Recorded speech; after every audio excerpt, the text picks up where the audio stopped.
Lagan was based in 1893, and then Jodha Akbar was around 500 years ago, Mohenjo-daro around 5,000 years ago.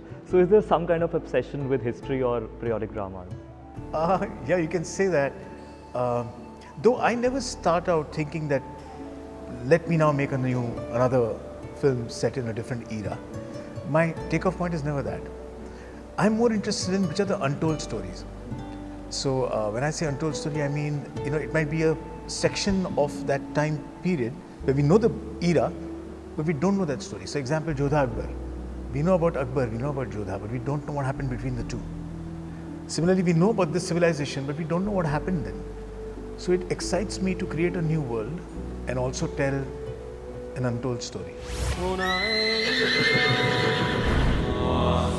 इस नगर से कुछ तो नाता है मेरा हो जाओ ये नगर जाना पहचाना अपना सा क्यों लगा Talking about the casting process, we all know that Hrithik Roshan was the one and only choice for you for Mohenjo-daro. Absolutely. But talking about female leads, like in Lagan and Swades, you had fresh faces, and in Jodha Akbar you had a superstar like Aishwarya Rai Bachchan. So what made you choose a fresh face for this film? My decision of the casting is usually based on, it comes out of the script. And during scripting stage, I knew that Chani, that's the character's name, needs a new face. It needs an actress who audiences will discover as the movie unfolds before them. And if I had a star, then the star's baggage or her stardom would have got applied to the character, which I somehow in this film wanted to avoid. And hence I started looking for a new face.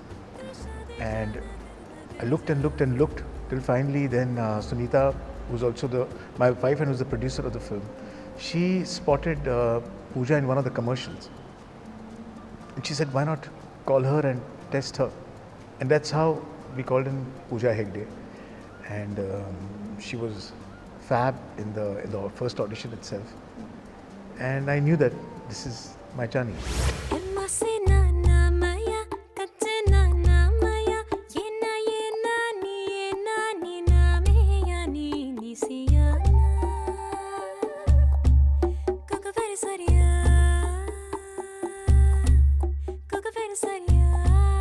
The trailer has Hrithik's introduction scene with a flying crocodile. Well, in the present scenario in Australia, there are these big crocodiles which really come up 6 feet in the air. And that's where we got all our inspiration from, for the croc. So there are certain crocs that are able to do that. And though since you haven't heard about it, it looks a little absurd that, hey, उड़ता मगरमच्छ कहाँ से आया? That's the first thing that comes to your mind. But actually, they are like that. When you see the entire movie, you'll realize the significance of it. It'll seem more believable.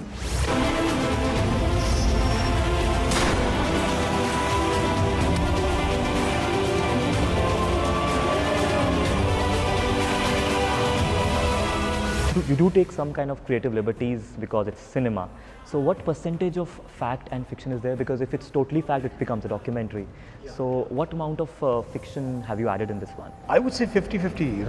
It's a 50% fiction coming in there because the characters are all mine. But even that fiction that I've created is very close to how it was depicted. Because if you look at all the excavation and all the artifacts that have been found, there are a lot of seals that have been found, and all the seals have got some kind of imagery embossed on top. So if there's a seal of a man playing a drum, it's called as the drummer, and I made Sarman that. Or if there's a scene in which 2 males are fighting over a female, which is on the seal, I've converted that into a scene. So all the scenes also are somewhere indirectly, directly attached to the excavation findings and artifacts.